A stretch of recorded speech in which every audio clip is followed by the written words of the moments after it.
मुंबईतल्या यशवंतराव चव्हाण सेंटरमध्ये जो कार्यक्रम सुरू आहे शरद पवारांच्या वाढदिवसाचा, तिथे एकनाथ खडसे काय बोलतात ऐकूयात. त्यावेळेस बोदवडला कार्यक्रम साहेबांचा झाला होता आणि बोदवडच्या कार्यक्रमानंतर दुसऱ्या दिवशी मुक्काम बोदवडला केला होता आणि दुसऱ्या दिवशी एनगावला आपल्या या खांद्याची प्रसिद्ध भाजी, मिरच्याची भाजी म्हणा, दायगंडोरी म्हणा, जे काही म्हणायचे असेल ती त्यांनी खाली पंक्तीमध्ये बसून घेतलेली होती. आणि त्या कालखंडामध्ये साहेब आपला जो सत्कार केला होता तो हार तुरे घालून केला नव्हता, तर त्या कालखंडामध्ये भाजीपाला, वांग्याची भाजी, कारले वगैरे असे हार घालून आपला सत्कार केला होता. अंतुलेजी त्या कालखंडामध्ये मुख्यमंत्री होते आणि कापसाला 500 रुपये भाव दिला पाहिजे ही अशी आपली आग्रही मागणी होती. पहिल्यांदाच त्या कालखंडामध्ये साहेब आपलं दर्शन झालं, आपल्याला पाहण्याची संधी मिळाली आणि त्या दिवसापासून आपल्या प्रेमात पडलो. राजकारणामध्ये असे अनेक व्यक्ती असतात, त्याला पक्ष लागत नाही. प्रेमामध्ये म्हटलं तर वयाची पण अट नाही, परंतु जीवनभर मी प्रवास आपला अगदी जवळून पाहण्याचा, दुरून पाहण्याचा मला योग अधिक आलेला आहे. विधानमंडळामध्ये काम करत असताना मी आपल्या सोबत काम केलेलं आहे. विधानमंडळामध्ये आपण आम्हाला जे शिकवलेलं आहे ते मार्गदर्शन घेऊन आम्ही विधानमंडळाच्या माध्यमातून काम केलेलं आहे. आणि मला आठवतं की 1993च्या सुमारास ज्यावेळेस मुंबईला बॉम्बस्फोट झाले, मी विधानमंडळामध्ये आमदार होतो त्याही कालखंडामध्ये. बॉम्बस्फोट ज्या दिवशी झाले त्या दिवशी मुंबईमध्ये उपस्थित होतो. अख्खी मुंबई हादरली, भेदरली, स्तब्ध झाली, मुकी झाली. काय करावं कुणाला सुचना. ही मुंबई जे दररोज 24 तास जिथे ट्रकर चालणारे होते, हजारोच्या संख्येनं जे गल्ल्याच्या गल्ल्या भरलेल्या राहायच्या, रस्त्याचे रस्ते धावत चालायचे, ती एकदम थांबली. त्या मुंबईचं काय होईल? कधी हे मुंबई धावायला लागेल? कधी या मुंबईचे व्यवहार सुरळीत होतील? प्रत्येकाच्या मनामध्ये एक प्रकारची शंका होती. पण साहेबांनी हे अत्यंत कौशल्यानं हाताळलं आणि अवघ्या 8 दिवसामध्ये मुंबई धावायला लागली. कठीण काम होतं, अवघड काम होतं, विश्वास देण्याची आवश्यकता होती. जाती जातींमध्ये, समाजामध्ये ते निर्माण होईल की काय अशी भीती होती. आणि अशा कालखंडामध्ये साऱ्या समाजांना, साऱ्या धर्माच्या लोकांना विश्वास देऊन मुंबई सुरळीत करणं हे काही साधं काम नव्हतं, पण त्या कालखंडामध्ये साहेबांनी ते करून दाखवलं. आणि हाच विश्वास पुढच्याही कालखंडामध्ये अनेकांनी त्यांच्याकडनं घेतला. मुंबईमध्ये निवड त्यावेळेस बॉम्बस्फोट झाले, त्यानंतर सिरियल ब्लास्ट त्याच्या संदर्भात लोकल वगैरे मध्ये झाले. या माध्यमातून एक प्रकारे आपत्ती व्यवस्थापन कसं असतं आणि त्या आपत्ती व्यवस्थापनाचे धडे घ्यायचे असतील तर कोण माणूस आहे? तर मला वाटतं या देशामध्ये पवार साहेबांनी इतका उत्कृष्ट आणि त्यामध्ये ज्याला म्हणतात मास्टर की ज्याला आहे, त्याच्या इतका दुसरा माणूस कुणी नाही. आणि म्हणून आपत्ती व्यवस्थापनाच्या किल्लारीचा भूकंप झाला, हजारो लोक त्या ठिकाणी निराश्रित झाले, मरण पावले. मी त्यावेळेस भेट दिलेली होती. लहान लहान मुलं रडत होते, घराचे घर पडलेले होते, धुवरांडे असे घरांच्या माती भीतीचे धोरण त्याही दिवशी गेलेले होते. खायला नव्हतं, प्यायला नव्हतं. अशा स्थितीमध्ये किल्लारीच्या भूकंपग्रस्तांना न्याय देऊन परत त्यांना उभं करण्याचं काम पवार साहेबांनी ज्या कौशल्यानं केलं त्याला तोड नाही. आणि हे त्यांनी केल्यामुळे माननीय अटलजींना त्या ठिकाणी गुजरातच्या भूकंपाची जबाबदारी पार पडली. सर्वात मोठी पावती आहे. गुजरातच्या भूकंपाच्या त्या ठिकाणी यांनी आपत्ती व्यवस्थापनाच्या माध्यमातून जबाबदारी स्वीकारली आणि उत्कृष्टरित्या त्या ठिकाणी व्यवस्थापन केलं. मला वाटतं समाजामध्ये असे लोक मोजके असतात. जन्माला अनेक येतात, जन्माला येणार आहे तो मरणार आहे. किती वर्ष जगले त्यापेक्षा काय केलं, किती कर्तृत्वाने केलं ह्याला महत्व जास्त आहे. साहेब, आपला एक एक क्षण, आपला एक एक दिवस या ठिकाणी या समाजाला प्रेरणा देणार आहे. तो आम्हाला सरकारला उत्साह देणार आहे. वर्षानुवर्ष आपण काम करत असताना या साऱ्या समाजामध्ये मी पाहिलं, एकमेव नेता असा मी पाहिलं या देशामध्ये की ज्या साऱ्या समाजामधल्या साऱ्या राजकीय पक्षांचे जवळून संबंध आहे. नाहीतर राजकारण म्हटलं एक वेळ की अगदी राजकारण म्हणजे तुझं तोंड तिकडे, माझं तोंड इकडे, अशा स्वरूपाच्या राजकारणाची स्थिती असते. पण देशभरातले छोटे पक्ष असतील, मोठे पक्ष असतील, त्या साऱ्या पक्षांचे सलोख्याचे संबंध वर्षानुवर्षे टिकवून ठेवण्याचं काम माननीय पवार साहेबांनी केलं. आणि म्हणून युपीएच्या अध्यक्षपदापर्यंत त्यांचं नाव चर्चेला आलं. ही पावती आहे, ही त्यामधली पावती आहे. आणि मला वाटतं की अशा संदर्भातलं काम करत असताना साहेब, महाराष्ट्रामधले जर तुम्ही काम करून दाखवलं, आता स्वप्नात सुद्धा नव्हतं, कधी होणार असं कुणाला कल्पनाही नव्हती. तिघी जणांना एकत्र आणून त्या ठिकाणी बोर्ड बांधून सरकार येईल हे तर कुणाला स्वप्नात सुद्धा वाटलं नाही. पण तो खऱ्या अर्थानं तुमच्या कौशल्याचा एक भाग आहे आणि महाराष्ट्रामधलं हे सरकार दिसत आहे ते तुमच्या आशीर्वादामुळे, तुमच्या कल्पनेमुळे आणि तुम्ही दिलेल्या विश्वासामुळे आज आहे. नाही तर शक्य नसते. आणि हे मी पाहिलेलं आहे, दुरून पाहिलेलं असेल, लांबून पाहिलेलं असेल. 1978ला माननीय पवारसाहेब हा राज्याचे मुख्यमंत्री होते, विरोध आघाडी होती. त्यावेळेस भारतीय जनता पार्टीचे आत्ताचे नेते होते त्या सरकारमध्ये का होते. 1980 नंतरही ज्यावेळेस एस काँग्रेसची स्थापना झाली त्यावेळेस भारतीय जनता पार्टीवर 1985ला एकत्र लढले होते.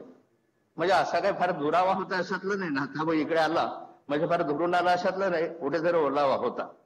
पण मला आनंद आहे या गोष्टीचा साहेब की एका चांगल्या नेत्याच्या हाताखाली काम करण्याची संधी मला मिळाली. आणि हे साहेबांचं आहे, त्यांनी अनेकांना संधी दिली, नाथाभाऊला दिली असं नाही आहे. हजारो कार्यकर्त्यांना संधी दिली, शेकडो कार्यकर्ते आमदार झाले, शेकडो लोकांना वेगवेगळ्या ठिकाणी स्थान त्यांनी दिलं.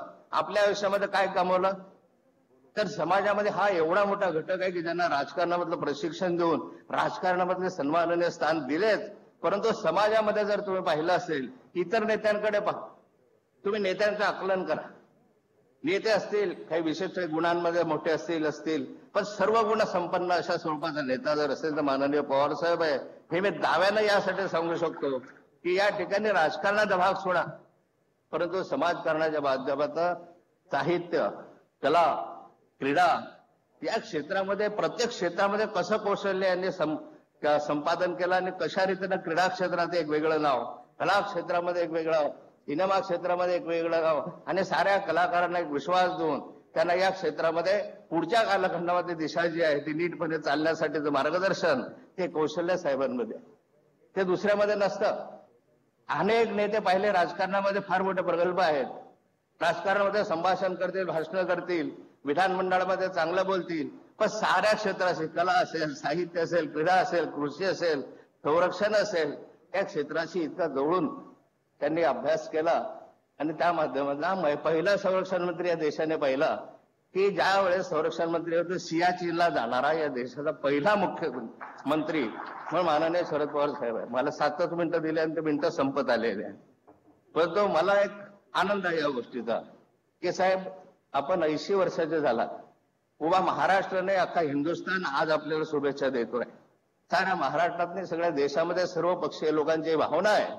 पक्षाचे विचार वेगवेगळे असू शकतात, पक्षाचा एक वेळ विचार, पण हा माणूस पाहिजे आहे, मला हवाय, हे कोणत्याही पक्षामधल्या कोणत्याही विचाराच्या माणसाला आज वाटतंय. आणि साऱ्या देशामधल्या साऱ्या जनतेच्या शुभेच्छा आपल्या पाठीशी आहे. आम्ही तर लहान कार्यकर्ते आहोत, परंतु आपल्या आशीर्वादाने पुढची वाटचाल करणारा एक कार्यकर्ता म्हणून मी आहे. मला या ठिकाणी बोलण्याची संधी दिली, या खानदेशला या ठिकाणी मला बोलण्याची संधी मिळाली, उत्तर महाराष्ट्राला म्हणून मला या ठिकाणी संधी मिळाली. त्याबद्दल आपल्या सर्वांचे मी आभार मानतो आणि माझे 2 शब्द संपवतो. जय हिंद, जय महाराष्ट्र.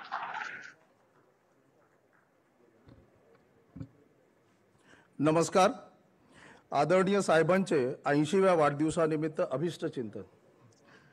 मी आता मुंबई विभागीय राष्ट्रवादी काँग्रेसतर्फे आदरणीय पवारसाहेबांच्या वाढदिवसानिमित्त होणाऱ्या ऑनलाईन 80,000 रोजगार देणाऱ्या महारोजगार मेळाव्यासंबंधी माहिती देण्यासाठी, साहेबांना वाढदिवसाच्या शुभेच्छा देण्यासाठी सन्माननीय अल्पसंख्याक, उद्योजकता व कौशल्य विकास मंत्री तसेच मुंबई विभागीय राष्ट्रवादी काँग्रेस पक्षाचे अध्यक्ष माननीय नामदार श्री नवाबभाई मलिक यांना व्हर्च्युअल रॅलीच्या मंचावर आमंत्रित करतो.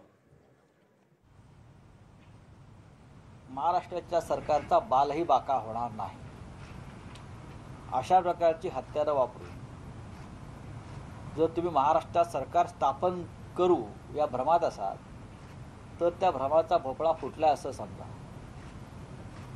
मुख्यमंत्री असतील किंवा आम्ही सगळे असू,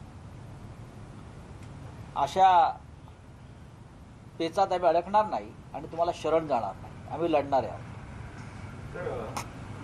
आमदार प्रताप सरनाईक यांच्या घरी पाकिस्तानी नागरिकाचं क्रेडिट कार्ड सापडल्याची चर्चा आहे या सगळ्या चौकशी दरम्यान. कितपत खरं आहे? नाही, चर्चा आहे ना, अधिकृतपणे सांगावं ना येऊन समोर. असं काय असेल, प्रताप सरनाईक आमचे आहेत, ते उत्तर द्यायला समर्थ आहेत. सर किसान आंदोलन के बारे में क्या कहेंगे? वाम परिवार आई थी जो रिपोर्ट दिया है वामपंथियों के बारे में, उन्होंने किसान आंदोलन हाईजैक किया है, ऐसा नहीं, कोई किसी ने आंदोलन हाईजैक नहीं किया है। पंजाब हरियाणा के किसान है, आप जाकर देखिए। ये आंदोलन को बदनाम करने की साजिश है, ये हमेशा होती है। सरकार उस आंदोलन में अब तक फूट नहीं कर सके, वो उसमें आप स्प्लिट नहीं कर सकी। क्या है उसमें? कभी उनको खलिस्तानी कहेंगे, कभी पाकिस्तानी कहेंगे, कभी और कुछ कहेंगे। तो किसान है और उनको पूरा देश का समर्थन है। तर या आंदोलनाचे दूरगामी परिणाम काय होतील? काय होऊ शकतं? या आंदोलनाचे दूरगामी परिणाम इतकेच होतील, हळूहळू देशातलं वातावरण हे पेटत जाईल। ही ठिणगी पडलेली आहे। सरकारनं शेतकऱ्यांचं ऐकायला हवं। एक पावलं दोन पावलं मागे गेल्यानं सरकारच्या प्रतिष्ठेला काही धक्का बसत नाही किंवा सरकार शरण गेलं असं कोणी म्हणत नाही। अनेकदा कायद्यामध्ये बदल होता, घटनेमध्ये बदल झालेले आहेत। घटना डॉक्टर आंबेडकरांनी लिहिली, नरेंद्र मोदींनी लिहिलेली नाही किंवा अमित शहानी लिहिलेली नाही। त्याच्यामुळे आम्ही जो कायदा केलाय पार्लमेंटला तोच ब्रह्मवाक्य असं होत नाही। तोच कायदा आपण परत पार्लमेंटला घेऊन या, त्याच्यावर चर्चा घडवा आणि त्यातून आपल्याला शेतकऱ्यांच्या हिताचा काय मार्ग काढता येईल ते आपण सगळ्यांनी मिळून ठरवूया। यालाच लोकशाही म्हणतात। तुम्ही जर ती मानत नसाल तर आणीबाणी यापेक्षा वेगळी नव्हती। कायदा मागेच घ्यावा अशी मागणी आंदोलन शेतकऱ्यांची, पण कायदा मागेच घ्यावा याला तुम्ही सहमत आहात का? कायद्याची पुनर्बांधणी करावी अशी तुमची मागणी आहे? कायदा मागे घ्यावा असं ते का म्हणतात हे समजून घ्या ना। हे कोणी समजून घ्यायचं?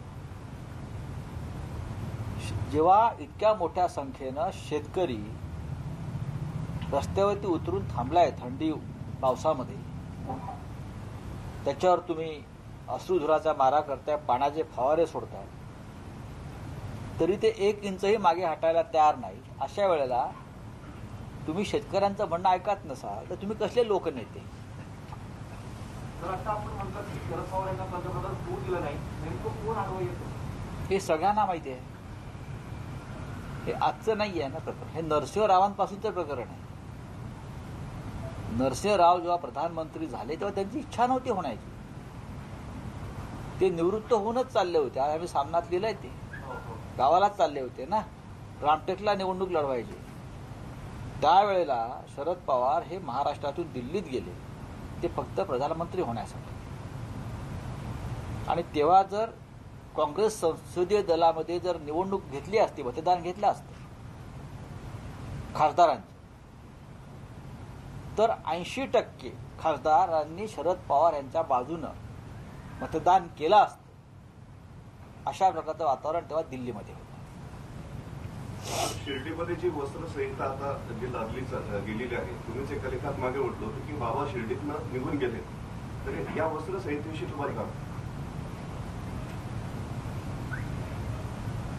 त्याचा इन्कार केलाय सरकारने मला वाटतं त्या संदर्भात। असं काही नाहीये। कपड्यांवरती काय देवाची भक्ती अवलंबून नसते, कोणी कोणते कपडे घातलेत किंवा काय, मला असं वाटत नाही। आपल्याकडे फार असतं, पण शेवटी प्रत्येकाच्या भावना आहेत। पण हे काय, हा का सरकारी आदेश नाहीये, हा शासकीय आदेश नाही। पण सरकारने कर्मचाऱ्यांसाठी गणवेशाचा ड्रेस कोड बनवला आहे। जर कर्मचाऱ्यांना गणवेश ठरवला असेल तर त्यात काय चुकलंय? विश्वस्त संस्था आहे, त्यांनी काही निर्णय घेतले असतील, त्याच्याचे तुम्ही महाविकास आघाडीचा हा निर्णय वगैरे कसं काय म्हणता? राज्य सरकारने काय सूट टाय तर नाही ना, बंद गळ्याचा कोट तर नाही ना? काही आपल्या संस्कृतीनुसार धर्मानुसार जर काही त्यांनी ठरवलं असेल तर ठीक आहे ना, त्याच्यावर चर्चा होऊ शकते फार। महिलांना स्लीपर मनाई केली आहे, हिलच्या सँडल्स मनाई बघा, हा विषय तुम्ही मला कसं काय विचारता? तुम्ही तिथे जाऊन विचारला पाहिजे हा विषय। मला विषय पूर्ण माहिती नाही, कारण मी या गोष्टीवर लक्ष देत नाही आणि देऊ नये। लोकांनी भक्ती करावी, आनंद घ्यावा। महाविकास आघाडी सरकारला 1 वर्ष पूर्ण झालं आहे आणि अजूनही आयोग असेल किंवा जी महामंडळं असतील त्याच्यावर पदाधिकारी जे वरिष्ठ पदाधिकारी आहेत किंवा याच्या नियुक्त्या झालेल्या नाहीत. होतील हळूहळू आता नवीन वर्षामध्ये. मधला संपूर्ण काळ हा कोविडशी लढण्यात गेला. संपूर्ण यंत्रणा, प्रशासन, तिन्ही पक्ष, मंत्री, कार्यकर्ते, तिन्ही पक्षांचे पदाधिकारी हे किमान 8 ते 9 महिने ह्याच चक्रव्यूहात अडकून पडले. आता हळूहळू त्यातून बाहेर पडत आहेत. त्या संदर्भात 3 पक्षांच्या बैठका होत आहेत. कोणी काय घ्यावं, कशा प्रकारे घ्यावं या संदर्भात निर्णय होत आहेत. मला वाटतं नवीन वर्षात हे सगळं संपून जा. हा शेवटचा महिना या मावळत्या वर्षात. सर, सध्या कोविडच्या संदर्भात लसचा खूपच बोलबाला आहे. लसीबद्दल खूपच उत्सुकता आहे. आता लस तर इथे नाशिकला तर बनत नाही. भाजपवाले कायम सत्ताधारी पक्षाला अडचणीत आणण्याचा प्रयत्न करतात. बाहेर बांधून रस्त्यावर उतरण्याची भाषा करतात. करू द्या. त्यांचा बंदोबस्त करण्याकरता आपल्याकडे काही विशेष काही लस, काही इंजेक्शन नाही, ते आमच्याकडे बांबू आहे. विधान परिषदेचं आता सगळं घोडा अडलेलं आहे. नाशिकचे आमदार आणि उमेदवार परंतु अजून आदेश आला नाही. येईल ना. राज्यपालांची भूमिकेवर का? राज्यपालांच्या भूमिकेवर काही नाही. आमचा विश्वास. त्यामुळे मुंबईत कार्यक्रम सुरू आहे शरद पवार यांच्या वाढदिवसाचा, तर नाशिकमध्ये संजय राऊत बोलत आहेत. दरम्यान थेट जाऊयात पुण्यात. संभाजीराजे छत्रपती हे तारादूतांच्या आंदोलनाला भेट देण्यासाठी आले आहेत. हा 7वा दिवस आहे तारादूतांच्या आंदोलनाचा.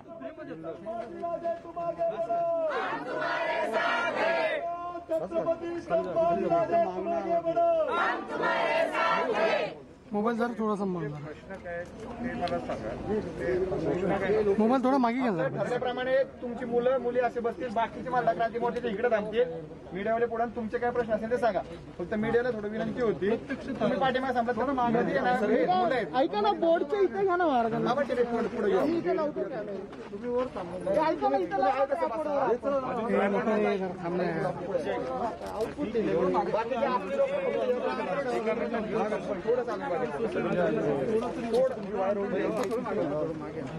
पुढे पलीकडे मुलं आहेत, आपल्याला काय दिसत महाराजांना मध्ये थोडं मागे यायचं आपण अजून कदम. हो, मी होणार ना. थोडं मागे यायचं.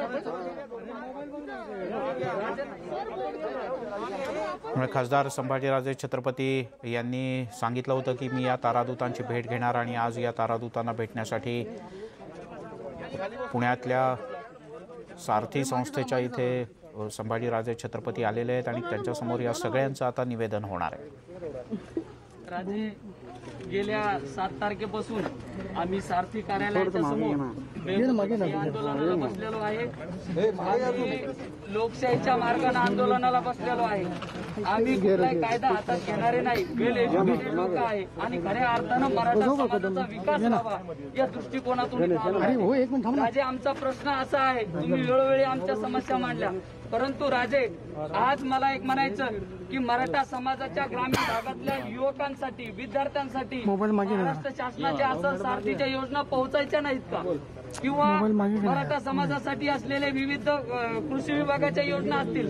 आजपर्यंत मराठा समाजाचं कुठलाही सर्वेक्षण झालेला नाही. शासनाला जर का योजना राबवायच्या असेल तर त्या समाजाचं सर्वेक्षण महत्वाचं असतं. तर तारादूताच्या माध्यमातून आपण सर्वेक्षण करू शकतो. तारादूताच्या माध्यमातून आपण मराठा समाजाचा सामाजिक आणि शैक्षणिक विकास करू शकतो. परंतु यांची मानसिकता नाही तारादूत प्रकल्प चालू करण्याची. आम्ही पहिल्याच दिवशी आम्हाला एमडींनी बोलवलं. आम्ही तिथं गेलो तर एमडी सांगतात की माझ्या अधिकारामध्ये नाही, तुमचा प्रस्ताव पाठवणं माझ्या अधिकारांमध्ये नाही. मला एक म्हणायचं, 15 ऑक्टोबरला सारथीला स्वायत्ता मिळाली. मग स्वायत्ता असताना सुद्धा IAS दर्जाचे अधिकारी इथं आहे. मग IAS दर्जाचे अधिकारी असताना काय यांना हे प्रस्ताव पाठवू शकत नाही? दुसरी महत्वाची गोष्ट, गुरव नावाचा मराठा विरोधी अधिकारी एक पत्रक काढतो 17 तारखेला. ते पत्रक आहे माझ्याकडे. तो पत्रक काढतो की मान्यता न घेतलेला प्रकल्प. राजे, मला एक सांगायचंय, 4 जून 2018चा GR आहे माझ्याकडे. सारथीचं मेमोरंडम ऑफ असोसिएशन, सारथीचे ठरवलेले उद्दिष्ट, त्या उद्दिष्टामध्ये तारादूत प्रकल्प आहे. विशेष म्हणजे ज्यावेळेस सारथीची स्थापना करायची, स्थापना करत असताना अहवाल द्यायचा होता, त्या अहवालामध्ये तारादूत प्रकल्प आहे. सारथीच्या अहवालामध्ये तारादूत प्रकल्प आहे. आमची नेमणूक झाली, जाहिरात सारथीच्या वेबसाईटवर आली, विविध दैनिक लोकमतमध्ये असेल, दैनिक पुण्यनगरीमध्ये आली आणि आल्याच्या नंतर आम्हाला यशवंतराव चव्हाण मुक्त विद्यापीठ नाशिक येथे प्रशिक्षण दिलं 1 महिन्याचं निवासी. वेगवेगळ्या प्रकारचं वेगवेगळ्या व्याख्याते आणून प्रशिक्षण दिलं, चांगल्या प्रकारे प्रशिक्षण दिलं.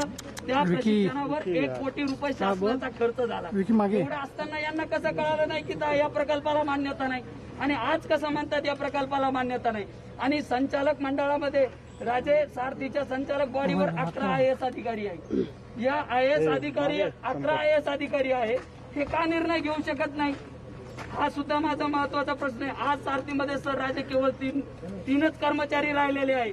दुसरी महत्वाची गोष्ट, मागच्या ऑक्टोबर 2019 असेल तर आजपर्यंत यांनी कुठली जाहिरात काढली नाही, कुठल्या मराठा समाजाला न्याय मिळवून दिला नाही, कुठल्या मराठा समाजातल्या विद्यार्थ्याबद्दल यांनी कुठल्याच वेगळा प्रकल्प काढला नाही किंवा नवीन लाभार्थी यांनी दिलेला नाही. म्हणजे एका वर्षापासून हा सारथीचा जो प्रकल्प आहे किंवा ही सारथी आहे, ही सारथी मधल्या कुठल्याही घटकाला, मराठा घटकाला यांनी न्याय मिळवून दिला नाही.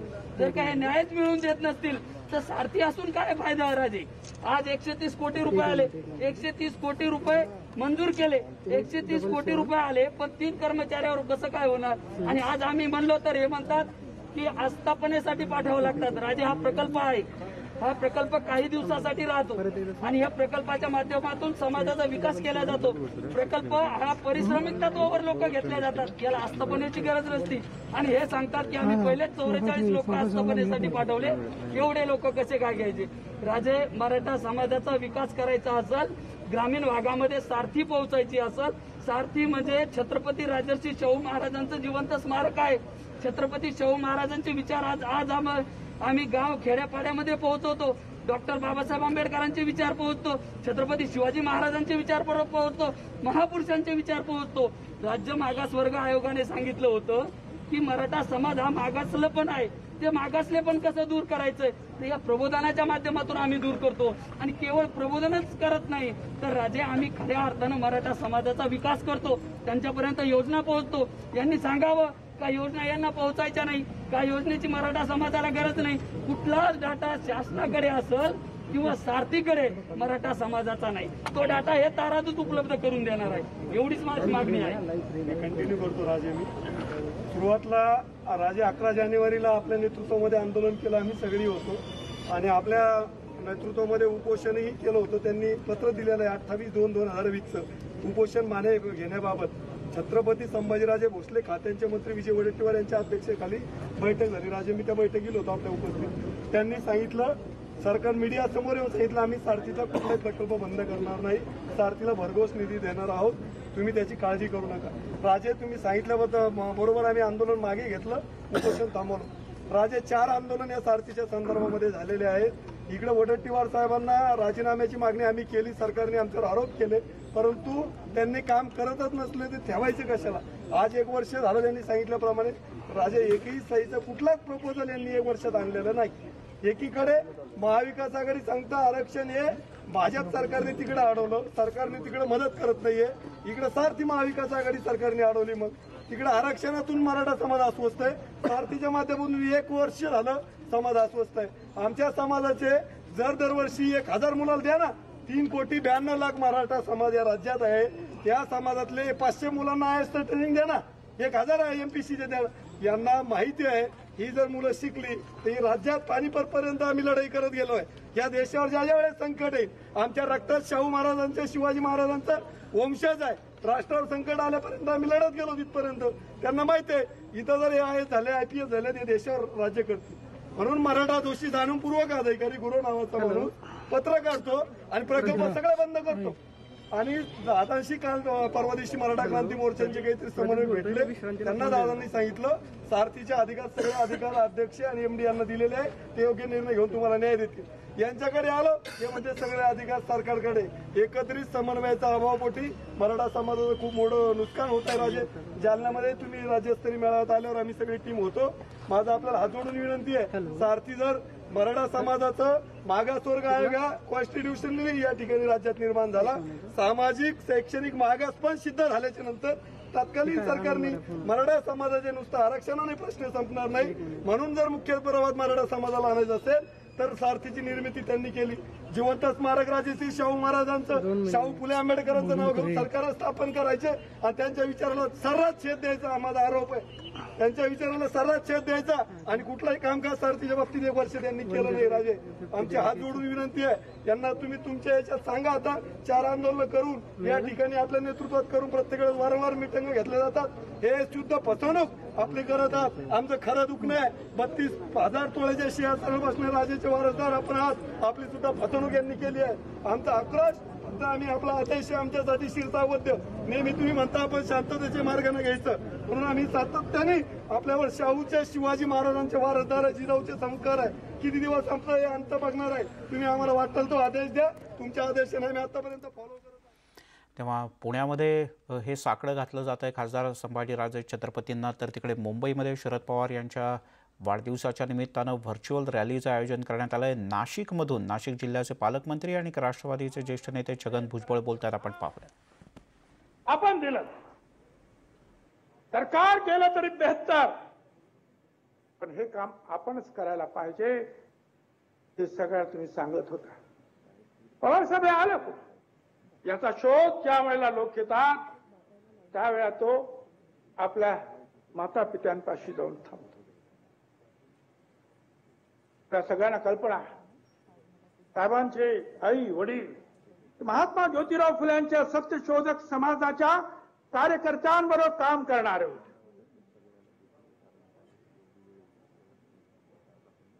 साहेबांच्या आई मातोश्री एकमेव स्त्री प्रतिनिधी जिल्हा बोर्डा, सतत जाणाऱ्या, बोलणाऱ्या, काम करणाऱ्या, ऍक्सिडेंटमुळे पायाचं हाड मोडलं तरी सुद्धा तिथे जाऊन आपलं मत मांडणारे आणि लोकांची सेवा करणारी अशी ती माऊली.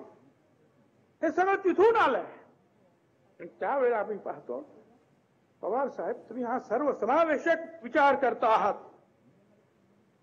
केवळ सामाजिक प्रश्नांचाच नाही. मुंबईमध्ये तर आपण जर निघालो पोर्टवरून एक एक गोष्ट पाहत, तर पहिल्यांदा यशवंतराव चव्हाण सेंटरने जिथे सांस्कृतिक, शैक्षणिक काम पु ल देशपांड्यांपासून तर सगळ्यांचं जे आहे संकलन करणं त्यांच्या कामाचं. आणखी पुढे आलात आपण की ताबडतोब तुम्हाला साखर संघ दिसतो, शेतकऱ्यांचं काम. त्याच्या पुढे आलं की महाराष्ट्राचं मंत्रालय, उत्कृष्ट मुख्यमंत्री म्हणून आपण काम केलं या राज्यामध्ये. आणखी पुढे गेलं तर क्रिकेट सेंटर, त्या प्रांतात आपण गेल्या आणि जगाचा क्रिकेटचे बादशाह झाला. पुढे आणखीन गेलं तिच्या नेहरू सेंटर, विज्ञानाची कास आपण धरली आणि लहान लहान मुलींपर्यंत पोहोचवण्यासाठी आपण काम करत राहिला. आणखी पुढे गेले तर यशवंतराव चव्हाण नाट्यगृह, सांस्कृतिक कामात तिथं सुद्धा आपला सहभाग. विद्या प्रतिष्ठा, रयत शिक्षण संस्थेचे अध्यक्ष, किती किती काम. हे सगळंच काम करत असताना हळूहळू मुख्यमंत्री, संरक्षण मंत्री म्हणून आपण काम केलं, सगळ्यांनी सांगितलं. त्यामुळे शरद पवार यांच्या या वाढदिवसाच्या कार्यक्रमावर आपलं लक्ष आहे. स्वतः शरद पवार बोलणार आहेत, तेही तुम्ही न्यूज 18 लोकमतवर लाईव्ह पाहू शकणार आहात. एक छोटासा ब्रेक घ्या, लगेचच परत येतो.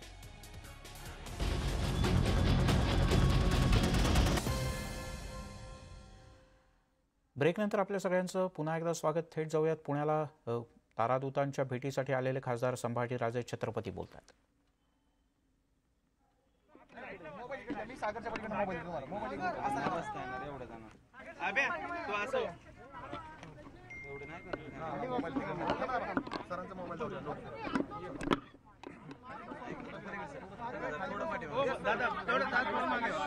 दादा मागे थोडं तुम्ही पुढे या,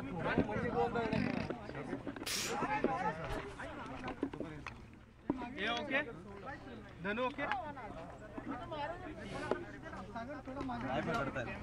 कोण विचारा एक गुण झाला हे आबे एक गुण पकड.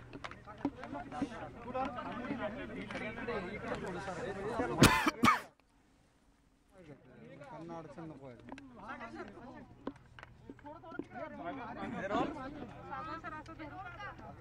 आज तारादूतांना तुम्ही भेट द्यायला आलाय, काय खरं त्यांचे प्रश्न आहेत आणि ते सध्या 7 दिवस झाले ते उपोषणाला बसण्याच्याकडे लक्ष नाहीये. सारथी ही संस्था राजश्री छत्रपती शाहू महाराजांच्या नावाने उभारलेली आहे. खऱ्या अर्थाने सारथी ही संस्था शाहू महाराजांचं हे जिवंत स्मारक आहे असं म्हटलं तर काही चुकीचं होणार नाही. पण दुर्दैवाने ज्या उद्देशाने ही संस्था सारथी उभारलेली आहे ते उद्दिष्ट त्या पूर्णतेकडे जात आहे का नाही हा मोठा प्रश्न निर्माण झालेला आहे. आणि म्हणून मागच्या जानेवारीला मी सारथीचं आंदोलन केलं होतं. सारथीची स्वायत्ता राहायला पाहिजे, त्याच्यासाठी इथं सारथीच्या समोर या कार्यालयाच्या समोरच मी आंदोलनाला इथं खाली बसलो होतो. आणि सरकारने त्यावेळी शब्द दिला होता. मुख्यमंत्री माझ्याशी बोलले. मुख्यमंत्र्यांनी प्रामुख्याने एकनाथ शिंदे साहेबांना इथं खास पाठवलं आणि त्यावेळी मुख्यमंत्री उद्धवजींनी शब्द दिला की सारथी संस्थेची स्वायत्ता ही कुठल्याही परिस्थितीत राहणार. 2 महिन्याच्या अगोदर अजितदादांच्या कार्यालयातून जो GR निघाला की कुठल्याही परिस्थितीत सारथीची स्वायत्ता ही जाणार नाही. पण आज जेव्हा मी इथं आलो, तारादूत जो प्रकल्प जो सारथीच्या माध्यमातून जो निर्माण झाला आणि खऱ्या अर्थाने तारादूत या सरकारला हा विषय समजला की नाही हा मोठा प्रश्न आहे. तारादूतच्या माध्यमातून खऱ्या अर्थाने गव्हर्नमेंटच्या स्कीम असतील, ह्या पुरोगामी महाराष्ट्राचा विचार असेल, मग ते शिवाजी महाराज असतील, शाहू फुले आंबेडकर असतील आणि महापुरुष असतील, हा विचार पोचवण्याचं काम हे तारादूत करते. आणि हा तारादूत प्रकल्पच तुम्ही मोडून काढण्यासाठी तुमचा मानस आहे असं दिसतोय. हे मुलं 7-8 दिवस आपलं पूर्ण महाराष्ट्रातून इथं आलेत. हे मुलं इथंच झोपतात, इथंच जेवतात. यांच्याकडे लक्ष द्यायला कोणा सरकारातला एकही लोकप्रतिनिधींना इथं वेळ नाही आहे. हे किती दुर्दैव आहे.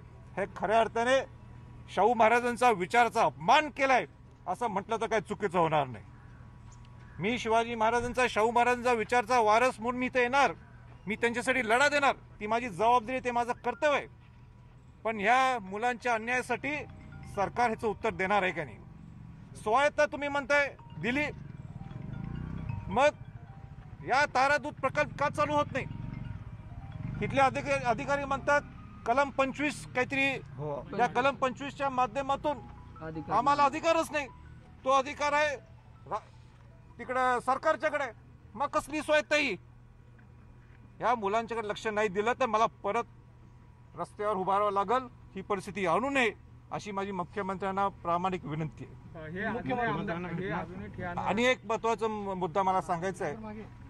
माझी मुख्यमंत्र्यांना विनंती ही सुद्धा राहणार आहे, जे डायरेक्टर बोर्ड आहे यात सगळे आजी माझी नुसते अधिकारी आहेत.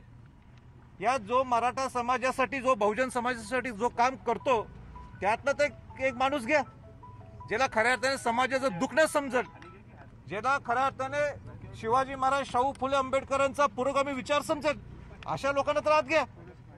इथं सगळे तुम्ही अधिकारी वर्ग भरून ठेवलाय. म्हणजे थोडक्यात हे स्वायत्त नाही, सरकारचाच एक भाग आहे. सरकारचा भाग असला तरी ते स्वायत्त राखत असताना सुद्धा खऱ्या अर्थाने ज्याप्रमाणे बार्टी चालते त्याप्रमाणे तुम्ही इथं बहुजन समाजातले, मराठा समाजातले जे खऱ्या अर्थाने समाजासाठी वेळ देतात, समाजासाठी कार्य करतात, अशा लोकांना सुद्धा इथं आत घेणं गरजेचं आहे. मी या प्रसंगी एवढंच सांगतो या मुलांना की तुम्ही उपोषणाचा जो निर्णय घ्यायचा तो तुम्ही ठरवायचा आहे, पण तुमचा आवाज हे सरकार दरबारी पोहोचवण्याची संभाजीराजांची जबाबदारी आहे. हा एवढाच या प्रसंगी मी तुम्हाला शब्द देतो. एक मराठा, लाख मराठा, जय जिजाऊ, जय शिवराय. विजय वडेट्टीवार यांच्याकडून अजित पवार यांच्याकडे सूत्र आली. अजित पवारांनी 130 कोटी दिले असंही सांगितलं, पण फरक पडलेला नाहीये का? नाही, हे मुलांच्याकडनं जो विषय दिसतोय की इथं 130 कोटी रुपये आलेत, कर्मचारी नुसते 3 आहेत. मला कळलं नाही अजूनही. ज्याच्यासाठी आम्ही लढा दिला, ज्याच्यासाठी सरकारने सांगितलं की स्वायत्ता आम्ही पूर्ण दिलेली आहे, पण स्वायत्ता काय दिलेली दिसत नाही. आणि हे दुर्दैव आहे. इकडं तर मराठा समाजाचा आरक्षणासाठी जो लढा चालू आहे तो कोर्टात आहे. या मुलांना कोर्टाच्या समतेचा लढा आहे, ठीक आहे, पण त्या लढ्याच्या बरोबर खऱ्या अर्थाने मराठा समाजाला तुम्ही न्याय देऊ शकता, बहुजन समाजाला न्याय देऊ शकता, या नवीन पिढीला घडू शकता. हे सुद्धा तारादूत असे प्रकल्प हे सगळे मोडून काढायला लागले. हे किती दुर्दैव आहे. कुणाची जबाबदारी आहे? मी आता महाविकास आघाडीची जबाबदारी. आज तर मुद्दा हे सांगू इच्छितो. आज पवार साहेबांचा वाढदिवस आहे, त्यांना माझ्या मनापासून शुभेच्छा आहेत. पण पवार साहेबांना मला सांगायचं आहे की आपण खऱ्या अर्थाने शाहू महाराजांच्या विचाराचा पाईक आहात, आणि पाईक असल्यामुळं आपण ही शाहू महाराजांची नावाने असलेली ही सारथी संस्था जीवन ठेवण्याचं सुद्धा त्यांची जबाबदारी आहे. आणि पवार साहेबांना सुद्धा मी लवकर भेटून, मुख्यमंत्र्यांसुद्धा भेटून एकदा शेवटींदा सांगणार आहे, एक तर तुम्हाला शाहू महाराजांचा विचार जीवन ठेवायचा असेल तर ही सारथी संस्था जीवन ठेवणं गरजेचं आहे. उदयनराजेमध्ये म्हटलं होतं की फडणवीसांना मुख्यमंत्री करा, मराठा समाजाचे सगळे प्रश्न मी सोडवतो. मला असं वाटतंय का? मी सारथीच्या बाबतीतच बोलायला लावलोय, त्याच्या पलीकडे मला काय भाष्य करायचं. मराठा समाजाचा प्रश्न आहे, मराठा आरक्षणाचाच एक भाग आहे. नाही, पण माझ्याबद्दल बोला ना तुम्ही. कोण आहे की जो सोडवू शकतो? राजकीय इच्छाशक्ती आता जबाबदारी कोणाची आहे? महाविकास आघाडीची जबाबदारी. महाविकास आघाडीने हे आपलं जे काय त्यांच्या मनात जे इच्छा असेल कशीच चालवायची म्हणून मी पवार साहेबांचं नाव घेतलं. आज त्यांचा वाढदिवस आहे ना, शुभेच्छा दिल्या. आणि शाहू महाराजांचे पाईक आहेत, शाहू महाराजांच्या विचाराने चालणार आहेत. मग शाहू महाराजांची संस्था जगवायला पाहिजे ना. मग इथं सुरुवात करू आपण. युवराज छत्रपती संभाजीराजे तुम आगे बढ़ो. खासदार संभाजीराजे छत्रपती यांनी या सगळ्यांची भेट घेतली, त्यांच्या निवेदनाचा स्वीकार केला, त्यांचं म्हणणं ऐकून घेतलं. सध्या राज्यामध्ये आघाडी सरकार सत्तेत असल्यामुळे त्यांची ही जबाबदारी असल्याचंही त्यांनी आवर्जून सांगितलं. शरद पवार यांचं मी नाव घेतो कारण या आघाडी सरकारचे ते करते करवते आहेत आणि त्यांच्यामध्ये निर्णय घेण्याची क्षमता आहे. मी त्यांना वाढदिवसाच्याही शुभेच्छा दिल्या असंही संभाजीराजे छत्रपती यांनी यावेळी नमूद केलं. पाहुयात निर्वाणीचा इशारा याच वेळेला संभाजीराजेंनी दिलेला आहे सरकारला. बुलेटिनमध्ये घेऊयात एक छोटासा ब्रेक. सर्व प्रकारच्या ताज्या अपडेटसाठी news18lokmat.com या आमच्या वेबसाईटला लॉग ऑन करा. ब्रेकनंतर आपल्या सगळ्यांचं पुन्हा एकदा स्वागत. राष्ट्रवादी काँग्रेसचे अध्यक्ष आणि खासदार शरद पवार हे 81व्या वर्षात आज पदार्पण करतायत. प्रदेशाध्यक्ष जयंत पाटील बोलतायत, आपण ऐकूयात. आज या वाढदिवसाच्या अभिष्ट चिंतन सोहळ्याला उपस्थित आहेत ते आपल्या सर्वांचं दैवत आदरणीय शरद पवार साहेब, महाराष्ट्राच्या विधान परिषदेचे सभापती माननीय रामराजे निंबाळकर साहेब, राज्याचे उपमुख्यमंत्री माननीय अजितदादा पवार साहेब, या निमित्ताने इथं उपस्थित असणारे विधानसभेचे उपाध्यक्ष नरहरी झिरवाळजी, आम्हा सर्वांचे लाडके नेते, देशाच्या राष्ट्रवादी काँग्रेसचे सरचिटणीस माननीय प्रफुल्ल पटेलजी, माननीय सुनील तटकरे साहेब, आमचे सहकारी आणि मुंबई प्रदेश अध्यक्ष नवाब मलिक साहेब, आमच्या देशाच्या महिला आघाडीच्या अध्यक्षा फौजियाताई खान, खासदार सुप्रियाताई सुळे, माननीय प्राचार्य मुणगेकर सर, व्यासपीठावरील सर्वच मान्यवर आणि बंधू भगिनींनो, सुरुवातीलाच मी साहेबांना महाराष्ट्रातल्या राष्ट्रवादी काँग्रेस पक्षाच्या तमाम कार्यकर्त्यांच्या वतीनं मनपूर्वक शुभेच्छा देतो. कोविडची परिस्थिती आपणा सर्वांना ज्ञात आहे आणि कोविडच्या परिस्थितीत भले भले जिव्हाळ्याची जवळची लोक आपण गमावलेली आहेत. आमच्या राष्ट्रवादी काँग्रेसचे विधानसभेचे आमचे सहकारी भारत भाऊ भालके यांना आम्ही या कोविडमुळे गेल्या काही दिवसापूर्वी गमावलं. महाराष्ट्रातल्या वेगवेगळ्या भागातल्या वेगवेगळ्या मान्यवरांना आपण गमावलं आणि म्हणून कोविडच्या या परिस्थितीचा सामना करत असताना हा वाढदिवस करायचा नाही ही मानसिकता पवार साहेबांची होती. आणि म्हणून मी आग्रहाने त्यांना सांगितलं की आपण गर्दी नाही करायची, पण महाराष्ट्रातल्या कानाकोपऱ्यात तुमचं दर्शन घेण्यासाठी उत्सुक असणाऱ्या, महाराष्ट्रातल्या 350 पेक्षा जास्त तालुक्यामध्ये असणारा गोरगरीब सामान्य माणूस आणि कार्यकर्ता आणि समाजातले विविध प्रतिष्ठित लोक जी आहेत, जी मुंबईला येऊन आपली भेट घेण्याचा प्रयत्न करतात, त्यांना त्याच ठिकाणी ही व्यवस्था निर्माण करू. आणि म्हणून एका नव्या टेक्नॉलॉजीचा आधार घेत आज महाराष्ट्रात मी मगासपासून माहिती घेत होतो, जवळपास 1.5 लाखापेक्षा जास्त लोक ही वेगवेगळ्या हॉलमध्ये आणि वेगवेगळ्या ठिकाणी बसून आजच्या या समारंभात कार्यक्रमात सहभागी झालेले आहे. कदाचित व्हर्च्युअल रॅलीमध्ये प्रत्यक्षात सहभागी होणाऱ्या लोकांची संख्या एवढी मोठी यापूर्वी कदाचित कधी नसेल. आज सुरुवातीलाच मी नमूद करेन की आज देशाच्या राजधानीच्या दारात देशातला शेतकरी जाऊन बसलेला आहे. देशातल्या शेतकऱ्यांच्या समोर नवे प्रश्न दिल्लीच्या सरकारनं तयार केले आणि त्या विरोधात आंदोलनात्मक प्रतिकात्मक आंदोलन त्या ठिकाणी देशाच्या कानाकोपऱ्यात होतंय आणि दिल्लीत आमचा शेतकरी जाऊन बसलाय.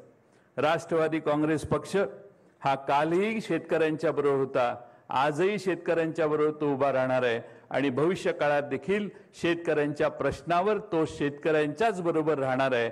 आणि म्हणून अशा दिल्लीत होणाऱ्या शेतकऱ्यांच्या प्रश्नाच्या आंदोलनाला आमच्या राष्ट्रवादीचा पूर्णपणानं पाठिंबा राहिलेला आहे. खरं म्हणजे आजचा दिवस आम्हा सर्वांच्या दृष्टीनं फार महत्त्वाचा आहे. ज्या नेत्याचा वाढदिवस आज होतोय त्या नेत्यामुळं भारतातल्या आणि खास करून महाराष्ट्रातल्या अनेक लोकांच्या आयुष्याला अर्थ प्राप्त झालेला आहे. एक वेगळा आशय त्यांच्या आयुष्याला निर्माण करण्याचं काम मागच्या 8 दशकात आदरणीय पवार साहेबांच्या या 8 दशकाच्या जीवनात झालेलं आहे. आणि म्हणून ही 80 वर्षाचं कालखंड ही मित्रांनो एक साधना आहे, ही एक तपश्चर्या आहे. जयंत पाटील बोलतायत, राष्ट्रवादी काँग्रेसचे प्रदेशाध्यक्ष. या कार्यक्रमावर आपलं लक्ष असणार आहे. थोड्याच वेळात स्वतः शरद पवार या सगळ्या शुभेच्छापर भाषणांना उत्तर देतील आणि आपलं मनोगत व्यक्त करतील. तोपर्यंत पाहत राहा न्यूज 18 लोकमत.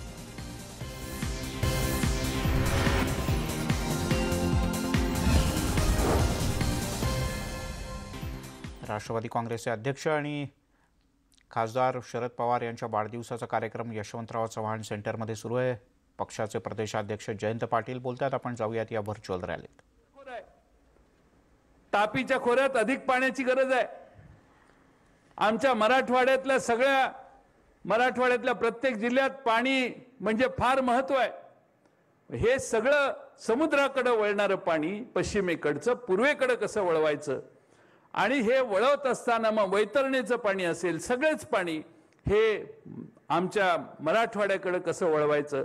नाशिक जिल्ह्यात सिन्नर सारखा भाग आहे.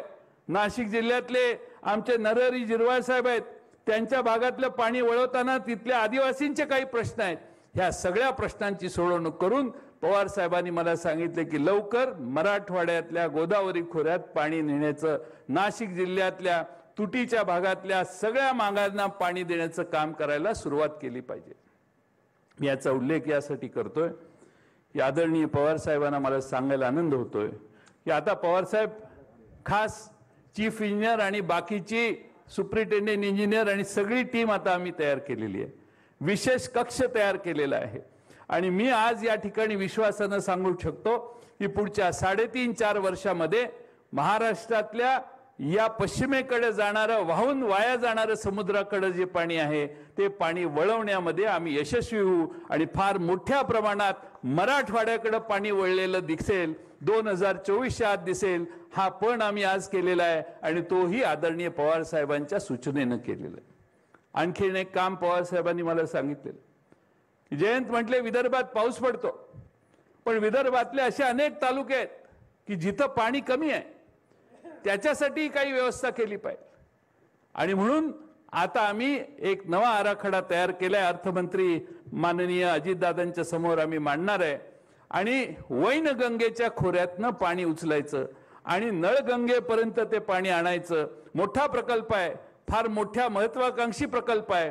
पण हा प्रकल्प वैनगंगेचं 60 TMC पाणी जे दुसऱ्या राज्यात वाहून जातं ते 60 TMC पर्यंतचं पाणी वाहत वाहत जिथं जिथं कमी पडतं तिथं वाटत नळगंगेपर्यंत आणायचं आणि त्यातलं थोडं पुन्हा मराठवाड्याला द्यायचं.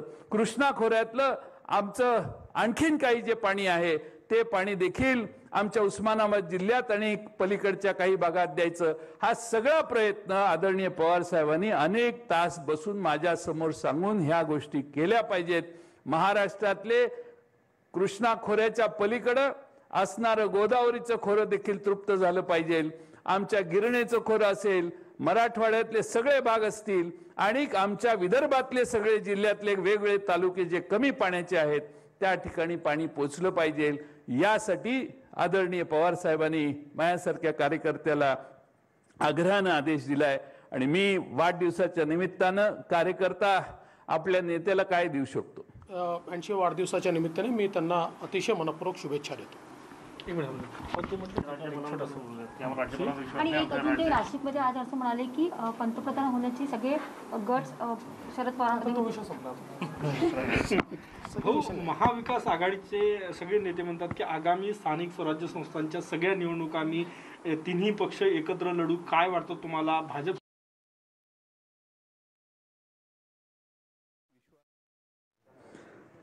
डॉक्टर बाबासाहेब आंबेडकरांनी आपल्या देशाची घटना लिहिली.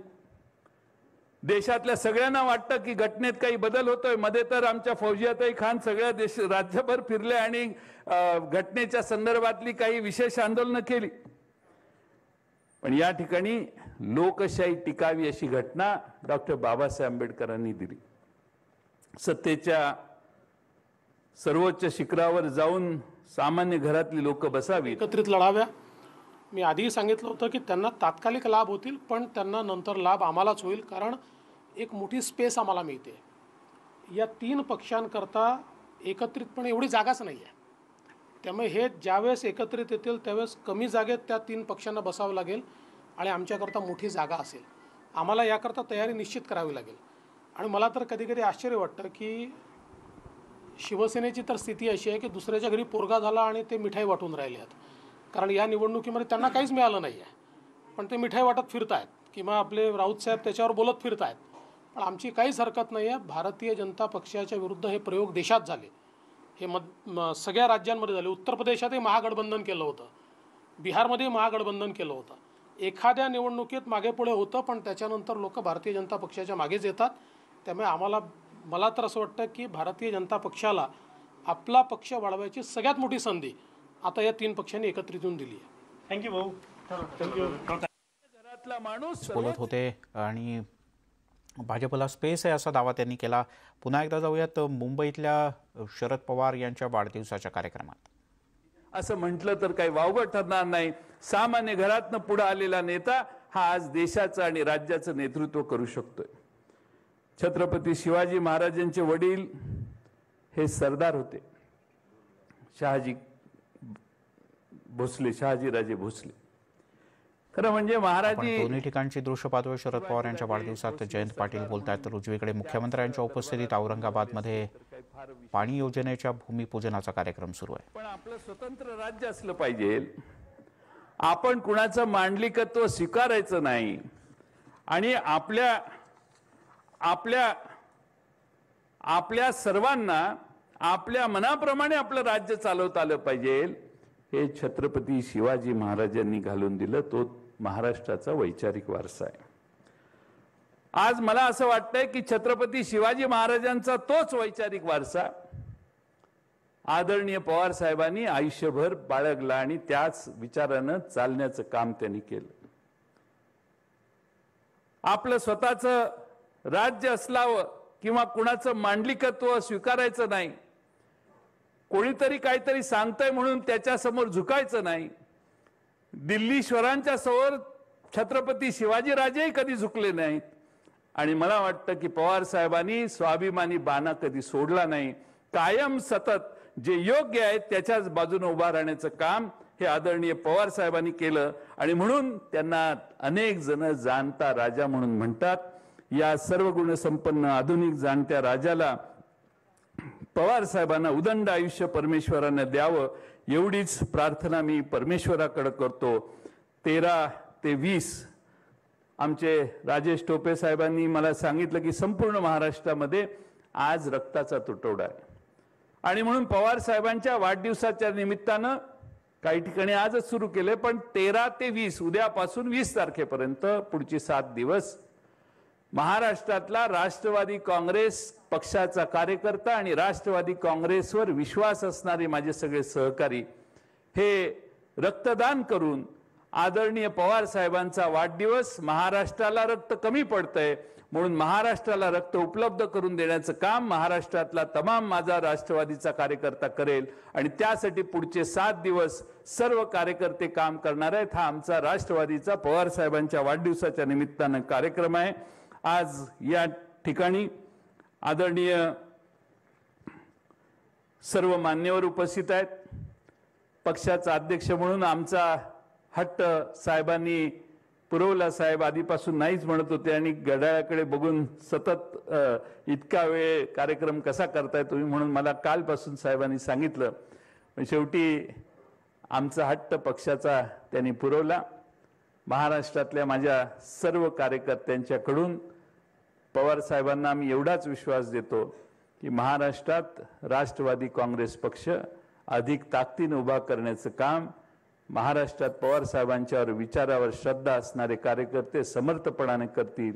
समजूतदारपणानं महाराष्ट्र पुढे नेण्यासाठी राष्ट्रवादीची ताकद वाढवण्याचं काम आपण सगळे करूया आणि तीच आदरणीय पवार साहेबांना वाढदिवसाच्या निमित्तानं भेट होईल एवढा विश्वास या निमित्ताने व्यक्त करतो.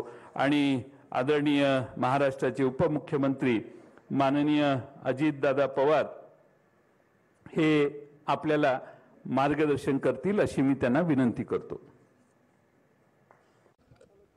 आदरणीय पवार साहेब, आजच्या सभेला उपस्थित असणारे सर्व नेतेगण, महाराष्ट्राच्या कानाकोपऱ्यातून आजच्या या कार्यक्रमाला पाहत असणारे सर्वच कार्यकर्ते, बंधू भगिनींनो, माझ्या तरुण मित्रांनो, वेळ बराच झालेला आहे.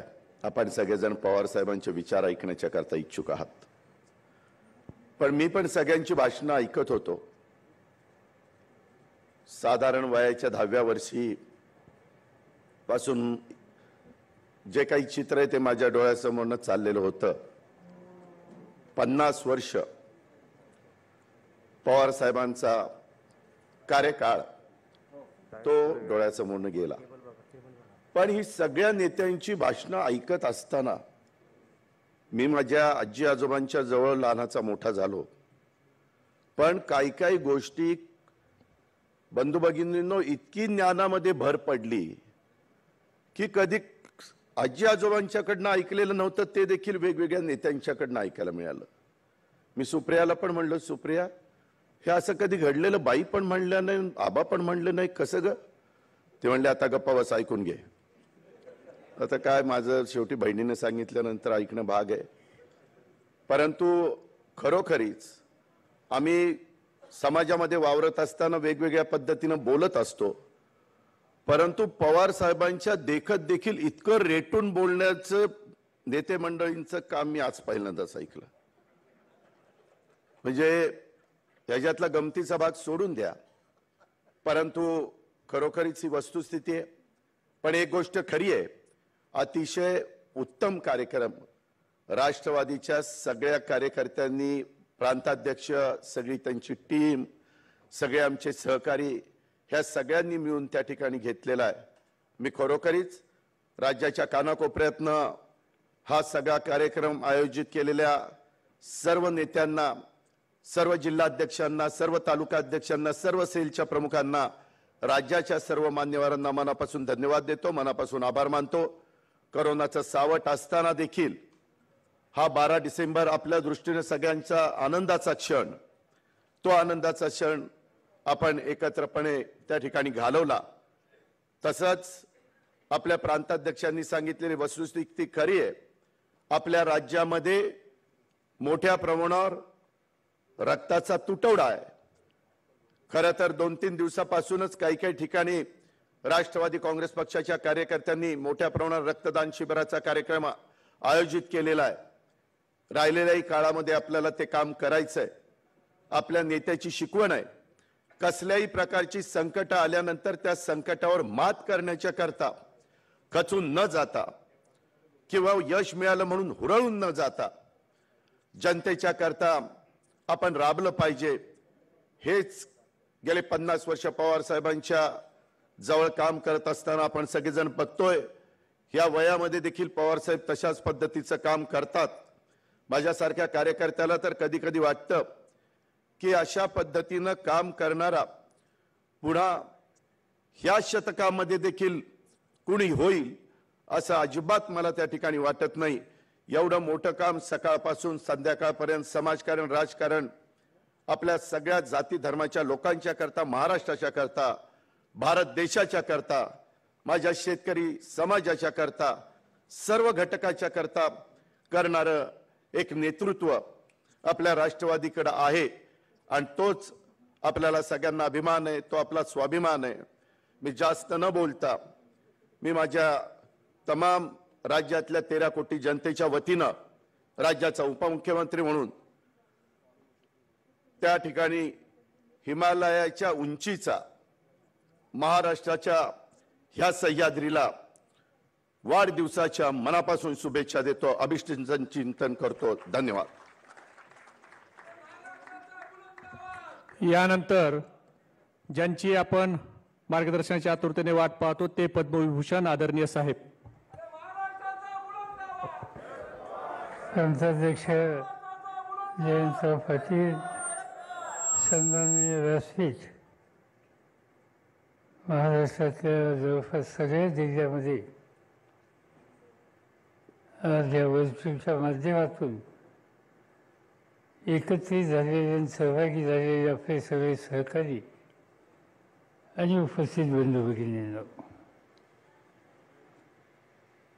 मी सुरुवातीलाच आपल्या सगळ्यांचा अंतःकरणापासून आभारी आहे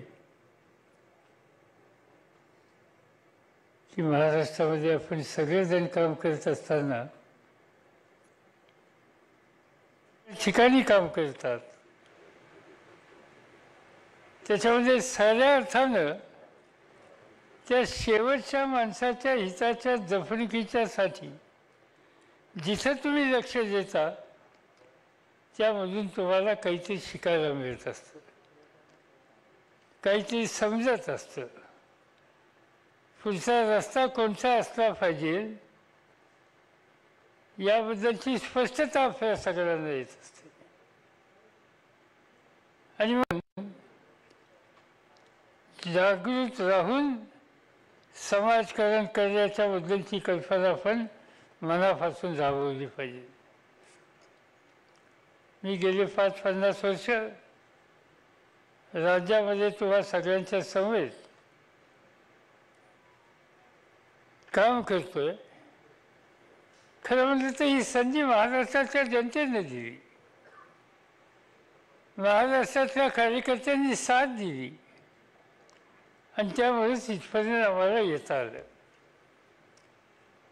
कुटुंबातल्या लोकांचं मार्गदर्शन असतं. माझ्या आईवडिलांचा उल्लेख या ठिकाणी केला गेला. वस्तुस्थिती आहे, एका दृष्टीनं भाग्य आहे. स्वातंत्र्यपूर्व काळामध्ये त्यावेळचा गांधी नेहरूंचा विचार आणि त्या विचाराची पताका घेऊन आपण काम केलं पाहिजे अशा प्रकारचं सूत्र त्या मातेने स्वीकारलं आणि हे काम करत असताना कौटुंबिक जबाबदारीसुद्धा कटाक्षानं पाळली पाहिजे या प्रकारची भूमिका आयुष्यभर त्यांनी गाजवली.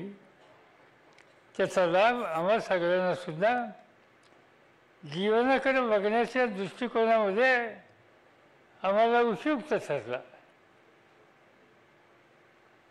आणि म्हणून ज्यांच्यापासून आपण शिकलो त्यांचं स्मरण करणं, त्या शिकवणीचं स्मरण करणं याची अत्यंत आवश्यकता आहे. अनेकांनी सांगितलं, फुले आंबेडकरांचा उल्लेख केला. या सगळ्या नेतृत्वांनी काही दिशा आपल्या सगळ्यांनी दिली. मग महात्मा ज्योतिबा फुले असोत, शाहूराजे असोत, बाबासाहेब आंबेडकर असोत, आज केवळ त्यांच्या नावाचा उल्लेख करून आपल्याला चालणार नाही, तर त्यांनी जी दृष्टी आपल्याला दिली त्या दृष्टीच्यावर आधारित एक प्रकारची मानसिकता तयार करण्याची खबरदारी आपल्याला घ्यावी लागेल. महात्मा ज्योतिबा फुले खेड्यामध्ये जन्माला आले. फार मोठी शैक्षणिक पार्श्वभूमी नव्हती, पण तरी आधुनिकतेचा आधार त्यांनी घेतलेला होता. एक गोष्ट मी अनेक ठिकाणी सांगत असतो, ज्या वेळेला या मुंबई शहरामध्ये भारतामध्ये त्या काळामध्ये ब्रिटिशांचं राज्य असताना ब्रिटिश राज्यकर्ता पंचम जॉर्ज यांनी भारतात यायचा निर्णय घेतला. त्यावेळच्या भारताच्या इंग्रज सरकारने त्याचं स्वागत करण्याच्यासाठी गेटवे ऑफ इंडिया या ठिकाणी बांधले, आणि जे पाहण्याच्यासाठी आपण जात असतो. त्या गेटवे ऑफ इंडियाच्या जवळ पंचम जॉर्जची बोट लागली. ते उतरले खाली, त्याचं स्वागत झालं, आणि त्यावेळेला त्या कमानीच्या कोपऱ्याला एक मुंजासेवाला एक कोणतरी व्यक्ती उभी होती. पंचम जॉर्ज जायला लागल्याच्या नंतर पोलिसांनी त्या व्यक्तीला बाजूला केलं. पंचम जॉर्जला आश्चर्य वाटलं, गंमत वाटली. हा कोण माणूस आहे, का त्याला बाजूला करतात? त्यांनी पोलिसांना थांबवलं आणि स्वतः थांबले आणि त्या व्यक्तीच्याकडे गेले. त्या व्यक्तीच्या हातामध्ये एक मागण्याचं निवेदन होतं, आणि ती व्यक्ती म्हणजे ज्योतिबा फुले. त्या मागण्याच्या निवेदनात काय होतं, त्यांनी ज्योतिबा फुल्यांनी त्याच्यामध्ये लिहिलं की हा देश शेतीप्रधान देश आहे, आणि शेतीमधलं उत्पादन वाढवायचं असेल तर माझा बळीराजा पिढ्यानपिढ्या त्याच प्रकारचं बियाणं वापरतो. त्या बियाण्यामध्ये सुधारणा करण्याची गरज आहे, आणि जर आपण संकलित वाण करू शकलो तर त्यामुळे उत्पादन वाढेल. म्हणून ब्रिटिश सरकारने संकलित वाण करण्याच्या कामाला प्रोत्साहन द्यावं. दुसरी मागणी त्यांनी ही केली की आमचा इथला कास्तकार बळीराजा हा दुधाचा धंदा दुसरा व्यवसाय म्हणून करतो. तो व्यवसाय नीट चालायचा असेल तर दूध देणारी गाय हिची पुढची पिढीही सुधारली पाहिजे. त्या समरक्ताची गाय आणि बैल याच्यातून तयार झालेली पुढची पिढी ही उत्पादनाच्या बाबतीत कमतरता देणारी आहे, आणि ती सुधारायची असेल तर संकलित वाण तयार केला पाहिजे. विलायतेतनं वळू द्या आणि नवीन जात या ठिकाणी तयार करा, त्यामुळेच आपलं इथलं उत्पादन वाढल्याशिवाय राहणार नाही. आज आम्ही क्रॉसब्रीड किंवा संकलित गाय जे म्हणतो ते त्यावेळेस महात्मा ज्योतिबा फुले यांनी सांगितलं. मी हे उदाहरण एवढ्यासाठी दिलं की ज्योतिबा फुल्यांना आपण महात्मा मानतो त्याचं कारण आधुनिक विज्ञानाचा स्वीकार करून समाजाच्या समोर एक आदर्श निर्माण करण्याचा प्रयत्न त्यांनी केला. आणि तीच गोष्ट शाहू महाराजांनी केली, तीच गोष्ट बाबासाहेब आंबेडकरांनी केली. बाबासाहेब आंबेडकरांनी घटना लिहिली, त्याचं स्मरण आपल्या सगळ्यांच्या अंतःकरणात आहे. आज या देशाला एक भक्कम अशा प्रकारची व्यवस्था दिली ती बाबासाहेबांच्या घटनेमुळे मिळाली, याच्यात वाद नाही. पण बाबासाहेबांनी याहीपेक्षा आणखीन काही क्षेत्रामध्ये फार मोलाची कामगिरी केली, त्याची कधी आपण आठवण ठेवत नाही. किती लोकांना माहिती आहे? आज या देशामध्ये ज्याचा उल्लेख या ठिकाणी जयंतरावांनी केला पाण्याचा आणि पाण्याची आणि धरणाचा, बाबासाहेब आंबेडकर स्वातंत्र्याच्या पूर्व काळामध्ये इंग्रजांनी एक स्थानिक लोकांचं सरकार बनवलं होतं.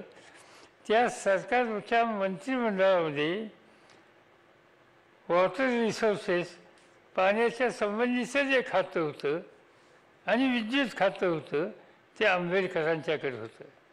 आणि त्यावेळेला बाबासाहेबांनी निर्णय हा घेतला की या देशातली सुबत्ता आणायची असेल तर पाण्याचा संचय केला पाहिजे, त्यासाठी धरणं बांधली पाहिजेत, आणि भाकरा नांदगडसारख्या धरणाची उपलब्धता आवश्यकता ही जर आपण पूर्णत्वाला नेली तर पंजाब हरियाणा या सगळ्या परिसरातून अन्नधान्याचा प्रश्न सोडवण्याच्यासाठी मदत झाली पाहिजे.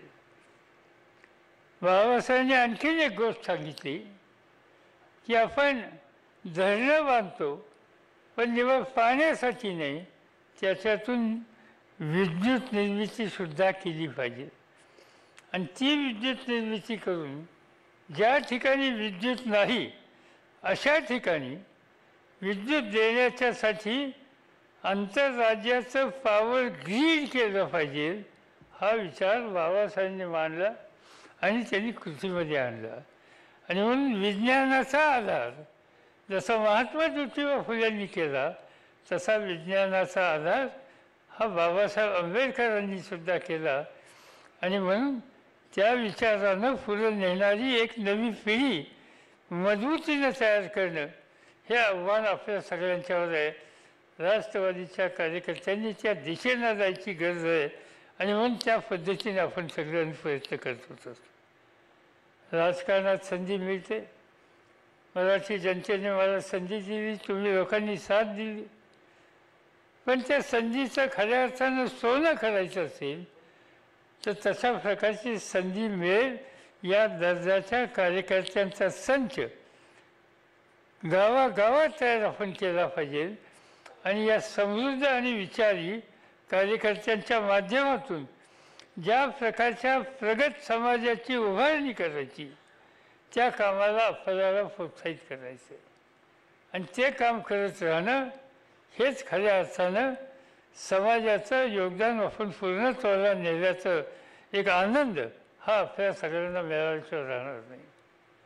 आणि तेच काम तुम्ही मित्रांनी करावं ही माझ्यासारख्याची अपेक्षा आहे. मी या ठिकाणी काही अधिक बोलण्याच्यासाठी उभा नाही. आपण खरं म्हटलं तर मी जयंतांना सांगत होतो की असले समारंभ वगैरे टाळले पाहिजेत. पण त्या निमित्तानं एक वेगळ्या मार्गानं महाराष्ट्रातल्या सगळ्या तालुक्यातल्या जाणकारांना एकत्रित करण्याच्या संबंधीचं एक आदर्श संकल्पना त्यांनी मांडली आणि कृतीमध्ये आणली. त्यामुळे मला नाही म्हणता आलं नाही. ज्यांचा तुम्ही आणि तुमच्या सगळ्या सहकार्यांनी आणि विशेषतः मी बघत होतो आल्यापासून या आजच्या सगळ्या कार्यक्रमाची आखणी ही करण्याच्यामध्ये नवी पिढी आलेली दिसते. ही नवी पिढी येते, ही काम करते. ही राज्याच्या पक्षाच्याच नव्हे तर राज्याच्या दृष्टीनं एक अत्यंत भाग्याची गोष्ट आहे. आपण तीच पिढी तयार करत राहू. त्याच पिढीच्या मार्फत राज्य आणि देश उभं करण्याच्या कामाला आपण हातभार करत राहू. याच्यामध्ये जेवढं आपण यश मिळेल तेवढं खऱ्या अर्थानं आपल्या जीवनाचं सार्थक झालं असा निष्कर्ष आपल्याला काढता येईल.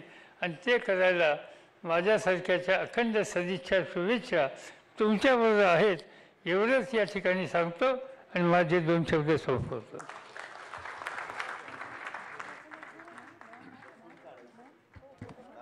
त्यांनी मला प्रचंड साथ दिली याबद्दल मी त्यांचे आभार मानतो. आणि आगामी काळात पाण्यासह विविध विषयावर नवीन पिढीला घेऊन आपल्याला एकत्रित काम करायचं आहे. तेच सगळ्यात महत्त्वाचं असल्याचंही शरद पवार यांनी आपल्या वाढदिवसाच्या निमित्तानं भाषण करताना सांगितलं. यासोबतच या बुलेटिनमध्ये इथेच थांबूयात. पाहत राहा न्यूज 18 लोकमत.